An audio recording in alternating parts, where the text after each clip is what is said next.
Tiago, capítulo 1, dos versículos 2 até o 7, a gente vai ler juntos hoje à noite.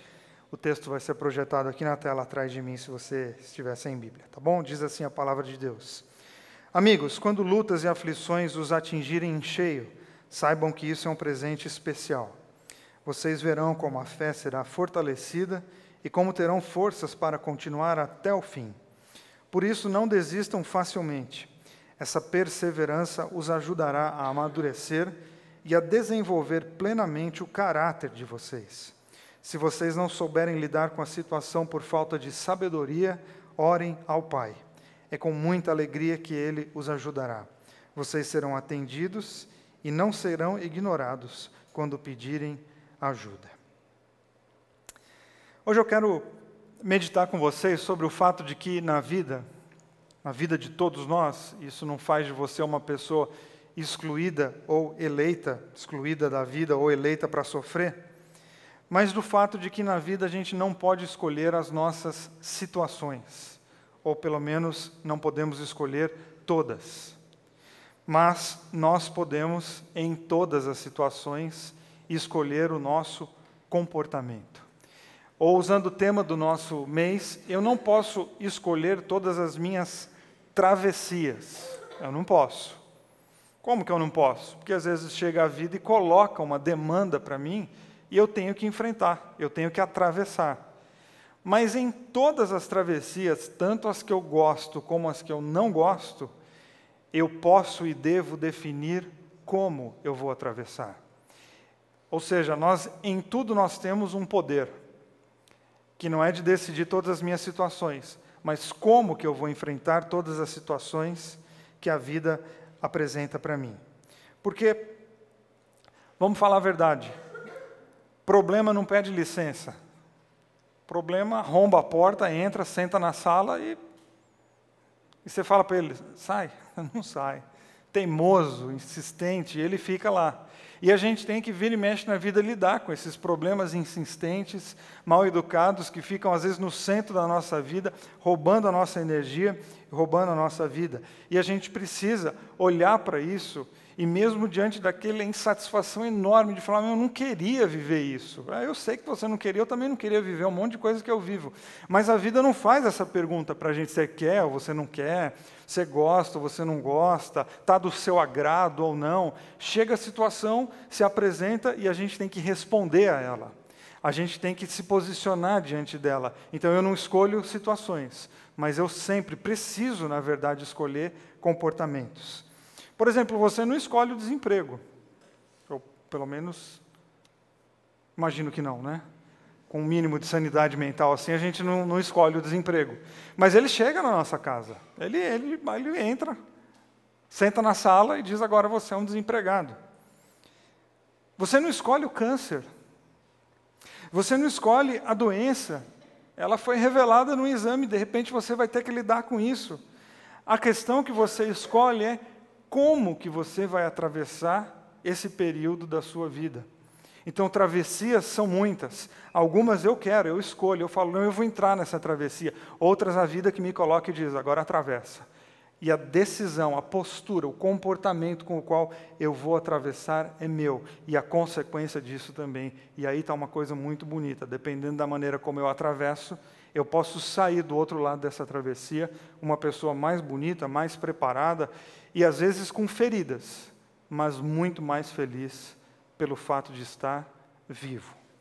Eu gosto muito, citei semana passada o Viktor Frankl, uma frase dele, que ele diz que quem tem um porquê enfrenta qualquer como, né? Quem tem um porquê viver enfrenta qualquer coisa na vida. E tem um outro pensamento dele, que também está no livro Em Busca de Sentido, que ele diz assim, o que é então um ser humano? É o ser que sempre decide o que ele é. É o ser que inventou as câmeras de gás, mas é também aquele que entrou nas câmeras, ereto, com uma oração nos lábios. Talvez a frase não faça muito sentido para você, mas ele foi um homem que ficou preso nos campos de concentração de Auschwitz, da Alemanha nazista. Agora a frase fica mais forte ainda, porque o que é o ser humano? É o ser que decide aquilo que ele é. Existe um ser humano que decidiu construir câmaras de gás para o extermínio de pessoas. E existem outros que foram colocados ali para atravessar. E atravessaram e enfrentaram a morte com uma oração nos lábios. Porque o judeu, diante do nazismo, não tinha a opção de enfrentar ou não, mas como. Ou seja, em tudo, eu e você precisamos decidir como que nós iremos enfrentar e como que aquela história vai entrar para a história da nossa vida. Os nossos comportamentos decidem, já falei isso, a nossa história, assim como decidem o nosso legado, decidem aquilo que a gente vai deixar para os nossos filhos e para a próxima geração. Então, a gente precisa sempre na vida ficar sempre, mas sempre mesmo atento com o fato do seguinte: eu estou conduzindo minha vida no sentido de comportamento, não de situação. Repito, situação nós vamos enfrentar algumas que nós não queremos, mas eu estou conduzindo em termos de, eu estou atento à minha vida, eu estou atento com as coisas que estão acontecendo, eu estou esperto com o dia a dia, eu estou com os olhos bem abertos com aquilo que está sendo questionado sobre a minha vida no meu trabalho, eu estou com os olhos bem abertos com o que está acontecendo na minha empresa, eu estou com os olhos abertos com o meu casamento, com o meu namoro, eu estou de fato atento à vida, e eu preciso, porque senão a vida, a gente corre o risco de cair na tentação de deixar a vida levar. E aí nós temos travessias e travessias, e a vida vai levando, e aquilo não tem valor nenhum, e a gente não aprende nada com situação nenhuma, e a gente não é curado em momento nenhum, porque tem uma linha de pensamento que diz assim: não, o tempo cura. Não cura. Se você não fizer um acordo com o tempo, ele não cura. Não, isso aí passa. Não, passa em termos de calendário, mas em termos de emoções, depende de um trato teu com a vida de, não, eu estou atento a essa história, essa pessoa me feriu, mas, por exemplo, eu vou lidar com o perdão. E eu vou trabalhar para que o perdão faça parte da minha vida. Agora o tempo é ser olhado, porque cada dia que passa, essa história está um pouquinho mais longe, aí sim o tempo cura.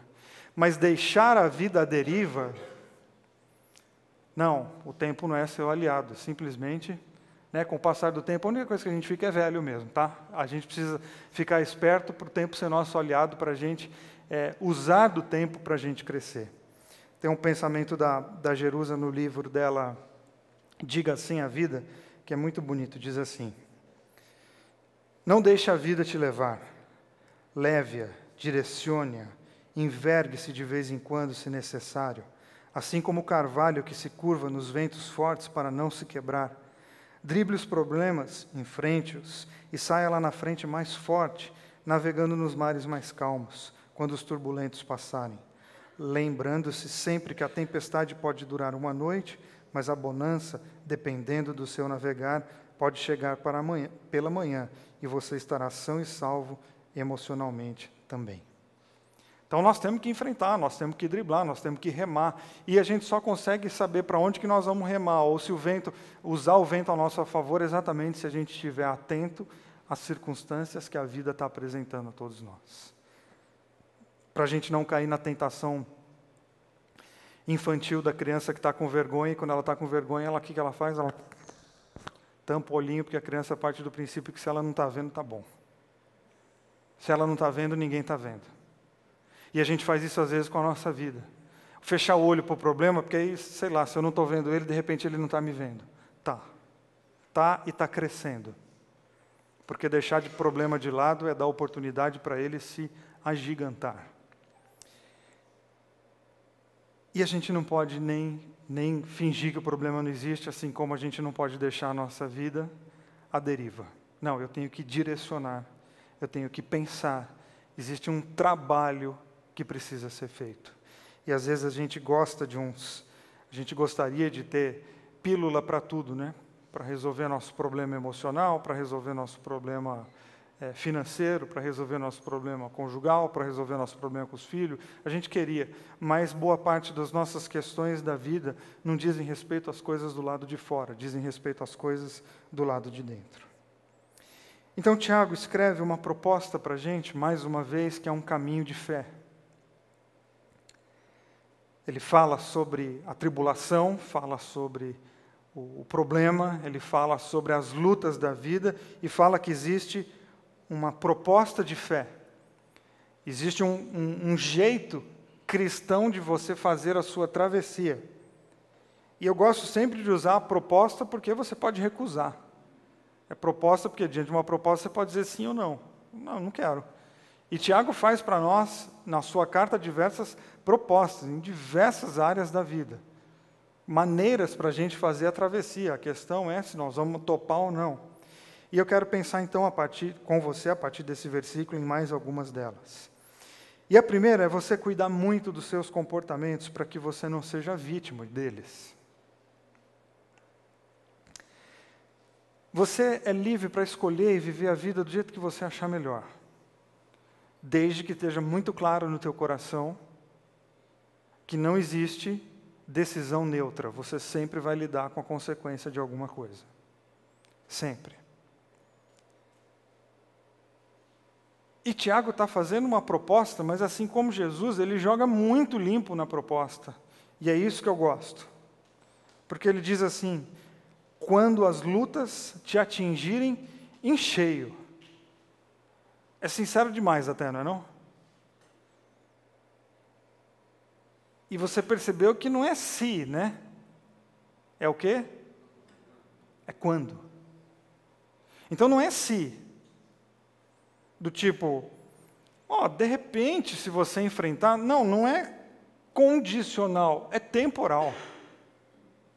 E ele está, nesse momento, colocando todo mundo na mesma igualdade, falando assim, olha, quando? Por quê? Porque todo mundo, uma hora na vida, vai enfrentar umas dificuldades, uma hora na vida, não.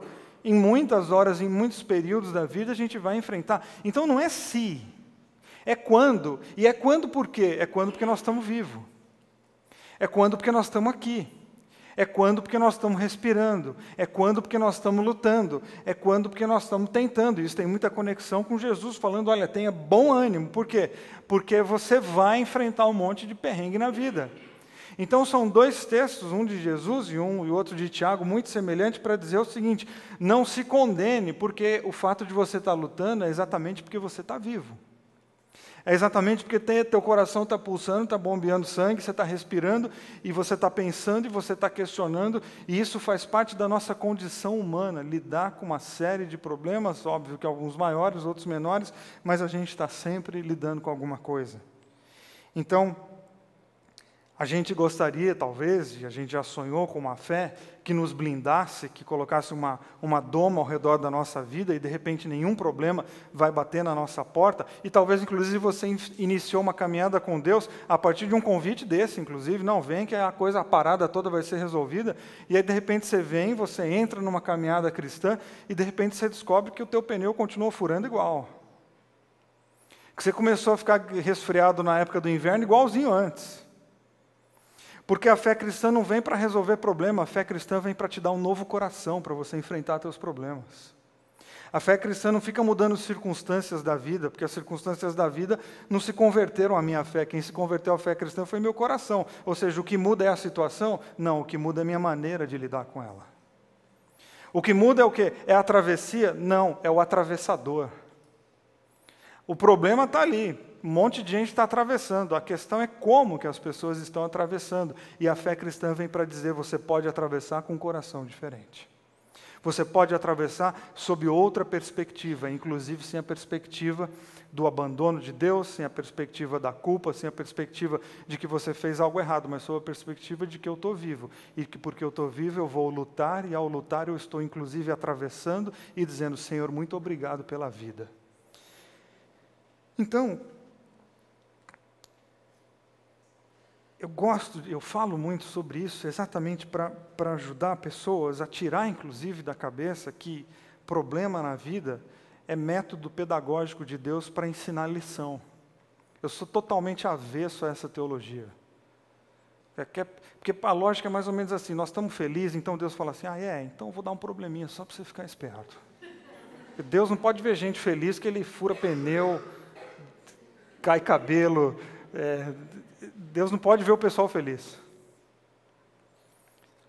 Não, essa lógica, ela é uma projeção de quem a apresenta.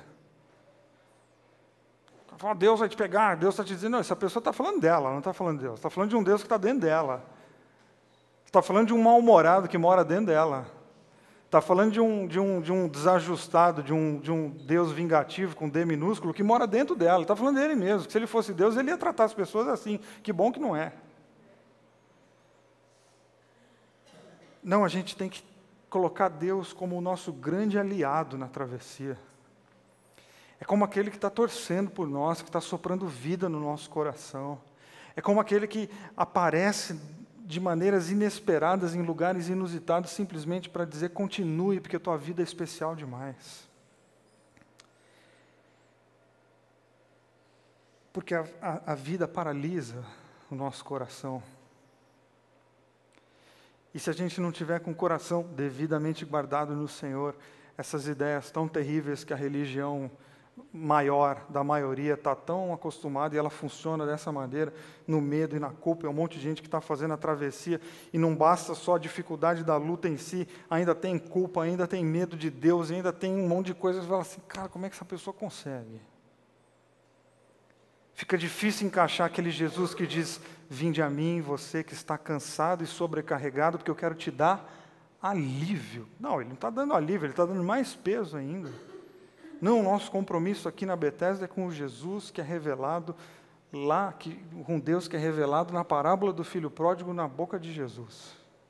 Ele é um pai que está esperando a gente recomeçar a nossa vida. Não há condenação nem culpa, há incentivo e recomeço. Então, coloca no teu coração de uma vez por todas que problema todo mundo vai ter. E que a fé cristã diz respeito a como que você vai enfrentá-los. E que não é se, é quando.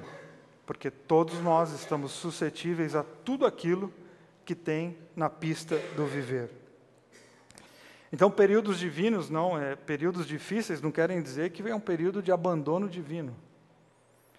Períodos difíceis é sinal de que você é uma pessoa absolutamente normal, que está vivendo uma fase difícil da vida, e que em nenhum momento você precisa se sentir abandonado por Deus. É que talvez exatamente nesse momento, Deus está agindo no teu coração de uma maneira que você nem vê.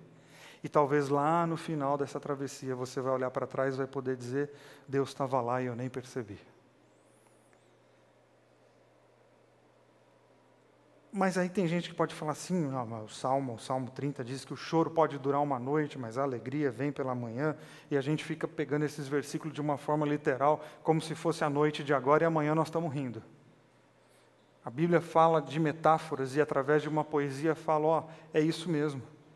Existem períodos da nossa vida que são noturnos, onde a gente não enxerga, onde a gente não tem horizonte, onde a gente não tem possibilidade, onde a travessia tem que ser mais lenta ainda, porque a gente não consegue saber se tem buraco, se tem curva, e a gente vai bem devagarzinho. Isso pode durar uma noite, mas uma noite de quanto tempo? Então, a gente não sabe quanto tempo que dura essa noite, mas uma hora a alegria vai chegar, porque Deus está do nosso lado, e tudo passa. Há tempo para todas as coisas na nossa vida, e o que a gente tem que fazer nos nossos momentos muito felizes? Curtir e celebrar muito. E nos nossos momentos muito difíceis, agarrar essa esperança que nós temos em Deus, trincar os dentes, ir para cima e sabendo, uma hora isso passa. A gente saber olhar a nossa realidade de vida nos ajuda muito a enfrentar os nossos momentos difíceis e a desfrutar os nossos momentos felizes. Porque quem vive sob essa lógica de Deus pesando a mão e Deus castigando, tem sempre uma vida muito difícil. Sabe por quê? Porque quando está difícil, a pessoa está assim, Deus pesou a mão. E quando está tudo muito bem, a pessoa fica assim, nossa, está tudo tão bem que eu tenho até medo do que vem aí. Ou seja, nunca está bom. Porque quando está bom, você está com medo do que vem. E quando está ruim, já está ruim. Não, vamos rir quando está bom. Ser feliz é uma virtude do reino de Deus. Jesus fala que nós temos que ser felizes mesmo. Então a gente tem que tomar cuidado para não transformar alguns versículos da Bíblia em amuleto, em abracadabra, achando que a nossa vida vai mudar da noite para o dia. Não vai. A gente precisa de resistência para enfrentar alguns momentos, sabendo que eles vão passar. Mas, Vire, minha noite já está durando 5 anos. É verdade, algumas duram 5, 10, 12, 20. Elas duram. Mas em todo esse período, você pode ter certeza que houve manifestações de Deus que foram como sopros de ânimo no coração para conseguir dar o próximo passo. Porque Deus está do lado das pessoas que lutam pela vida, sempre.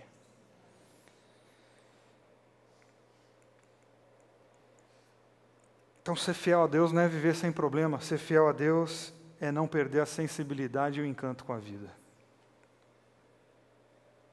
E no meio dos maiores problemas, conseguir ainda enxergar que a vida é um presente de Deus. E Tiago também nos chama a orar, a inserir a oração como um exercício espiritual que é fundamental nas nossas travessias. Não sei como é que é sua vida de oração, o que significa oração para você.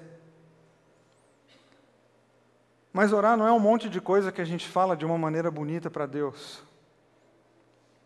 Porque me parece que é isso. Às vezes, para orar, a gente muda o tom de voz, usa palavras que a gente não usa em lugar nenhum, como se Deus falasse outra língua. E a gente fala de assuntos que não tem absolutamente nada a ver com a nossa vida. Ou ela vira um momento de ficar só pedindo coisa. E a oração perde o momento da sacralidade, onde a gente está abrindo o nosso coração e a gente fica pedindo coisa. Coisa mesmo, coisa. E a oração é exatamente o momento onde a gente abre o nosso coração para que a gente mude. Eu vou falar algo que talvez vocês não vão gostar, mas espero que a amizade continue a mesma. Mas a gente não ora para mudar coisa, a gente não ora para mudar a situação, a gente ora para mudar o nosso coração. A oração, ela muda a natureza daquele que ora. Oração não é para acalmar o mar, oração é para você ter coragem de enfrentar o mar. Oração não é para parar de chover, oração é para você aprender a se molhar. Porque o mundo precisa de chuva. Ou seja, a oração ela não vai lidar com as questões da vida do lado de fora. A oração é para você lidar com a vida do lado de dentro. Por isso que sim, a Bíblia diz, você vai orar, entra no teu quarto, fecha a porta do teu quarto, e no secreto, o Pai que te vê em secreto, Ele te recompensa, é no secreto. Porque diz respeito ao teu mundo interno, diz respeito às tuas coisas. Não, mas eu nem sei orar. Não, Jesus falou que ninguém sabe. Porque a questão não é saber, a questão é a coragem de abrir o nosso coração diante de Deus e, com a ajuda do Espírito, a gente identificar questões aqui dentro que estão atrapalhando, inclusive, as nossas travessias, as nossas lutas, inclusive doutrinas e dogmas que estão enchendo a nossa cabeça de minhoca e, por causa daquilo que a gente acredita, a gente não consegue viver. Não, a oração pode ser esse processo de purificação, onde eu vou me renovando cada dia, e a natureza daquele que ora é que é transformada. Então, as minhas situações aqui ao redor de mim, elas vão continuar as mesmas. Mas através da oração eu posso ganhar uma sabedoria vindo de Deus, segundo o que Tiago nos ensina. E eu vou enfrentar as minhas situações de uma maneira completamente diferente. Ore a Deus e peça sabedoria. E aí é duro, porque você vai falar assim, pai, eu queria pedir um carro. Esse é o nosso problema. A gente acha que a oração é para pedir carro, TV, sapato. A gente diminui a oração a coisa material. E olha que empobrecimento do ato. A oração era para você ser uma nova pessoa e você está transformando isso num carro. A oração era para você ter um novo coração e você está transformando isso em roupa. A oração é para você ser uma nova mulher e você está transformando isso numa viagem. Não, oração não diz respeito às coisas que você vai fazer, oração diz respeito à pessoa que você vai ser, para inclusive olhar para esse carro e dizer, não posso. Não é agora, não, vou fazer bobagem, não, oração é um exercício de consciência. Aí Tiago diz, ore a Deus e peça sabedoria. Uau! Sabedoria para eu saber lidar com a vida, para eu lidar com os meus dramas, como seria bom se a gente conseguisse, diante das nossas grandes encruzilhadas que a gente tem na vida o tempo todo, a gente tivesse sabedoria, porque tem gente que tem carro, tem carrão, só não sabe lidar com a vida.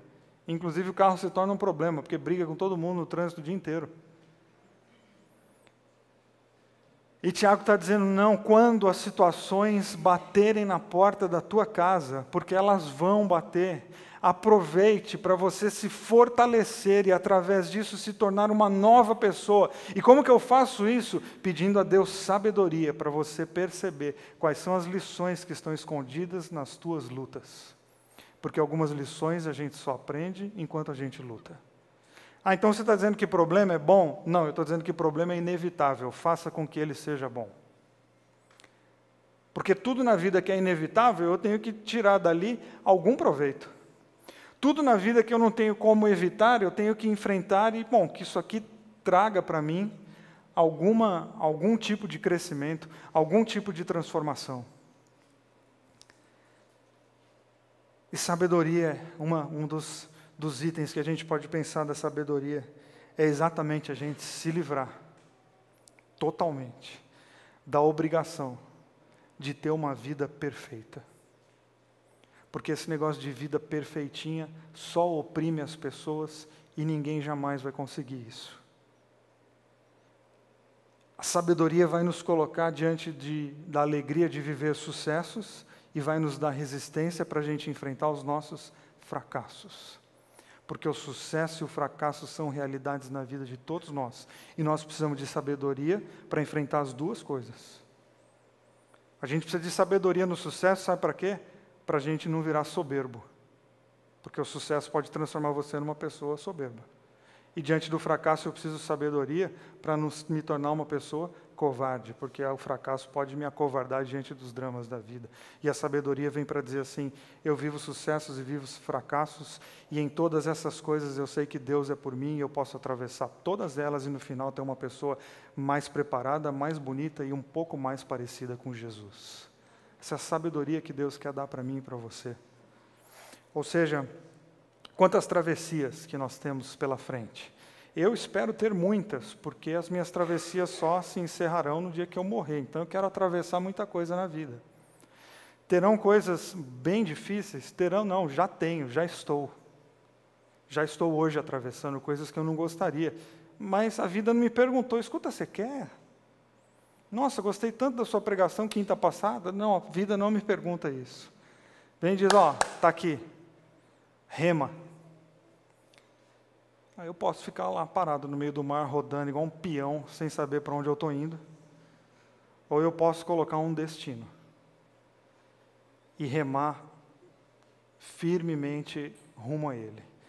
Entendendo que no caminho existem muitas experiências e que elas podem fazer com que a minha vida se torne cada vez mais bonita. Nosso destino está definido, pelo menos é isso que a gente quer, é ficar cada vez mais parecido com Jesus. E quando Jesus se torna o nosso alvo, a nossa travessia não vai ser fácil, porque a dele não foi. Se ele é de fato o exemplo da nossa vida, nós vamos enfrentar um monte de dificuldades, porque ele enfrentou, mas ele também venceu. Que a verdade da vida de Jesus seja a verdade também de toda a nossa vida. Fique em pé que eu quero orar com você.